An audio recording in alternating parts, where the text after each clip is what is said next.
വളരെ പ്രധാനപ്പെട്ട ഒരു വാർത്താ അറിയിപ്പാണ് ഈ മണിക്കൂറുകളിൽ പുറത്തു വന്നിരിക്കുന്നത്. 13ഓളം പേർക്ക് രോഗം സ്ഥിരീകരിക്കുകയും 50ഓളം പേർ എറണാകുളം ജില്ലയിൽ ചികിത്സ തേടുകയും ചെയ്ത സാഹചര്യത്തിൽ അതീവ ജാഗ്രത പ്രഖ്യാപിച്ചു. വിട്ടുമാറാത്ത പനി, ഛർദി, തലകറക്കം, ക്ഷീണം, ശരീരവേദന തുടങ്ങിയ ലക്ഷണങ്ങളോടുകൂടിയായിരുന്നു മിക്കവരും ആശുപത്രികളിലേക്ക് എത്തിയത്. എറണാകുളം ജില്ലയിലെ കളമശ്ശേരി നഗരസഭയിലെ 10, 12, 14 വാർഡുകളിലായി 13 പേർക്കാണ് രോഗം സ്ഥിരീകരിച്ചിരിക്കുന്നത്. ഇതിൽ 2 പേരുടെ ആരോഗ്യനില ഗുരുതരമായി തുടരുന്നു. വ്യാപനത്തെ തുടർന്ന് നഗരസഭാ ആരോഗ്യ വിഭാഗം അടിയന്തര യോഗം വിളിച്ചു.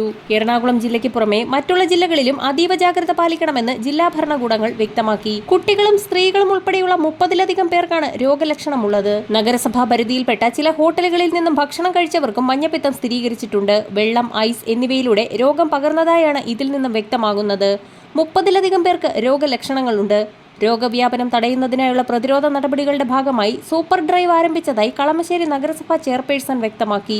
രോഗം പടർന്ന മേഖലകളിൽ ക്ലോറിനേഷൻ നടത്തുകയും കുടിവെള്ളം പരിശോധനയ്ക്ക് അയക്കുകയും ചെയ്തിട്ടുണ്ടെന്ന് നഗരസഭാ ആരോഗ്യ വിഭാഗം മുന്നറിയിപ്പ് നൽകി. കുടിവെള്ളം തിളപ്പിച്ച് മാത്രം ഉപയോഗിക്കുന്നതോടൊപ്പം ശുചിമുറി മാലിന്യം ശാസ്ത്രീയമായി തന്നെ സംസ്കരിക്കണമെന്ന് മുന്നറിയിപ്പിൽ വ്യക്തമാക്കുന്നു. രോഗലക്ഷണങ്ങൾ കണ്ടു തുടങ്ങിയാൽ ഉടൻ തന്നെ സ്വയം ചികിത്സയ്ക്ക് നിൽക്കാതെ തൊട്ടടുത്തുള്ള പ്രാഥമിക ആരോഗ്യ കേന്ദ്രങ്ങളിൽ ചികിത്സ തേടണമെന്ന് ആരോഗ്യവകുപ്പ് മുന്നറിയിപ്പ് നൽകി.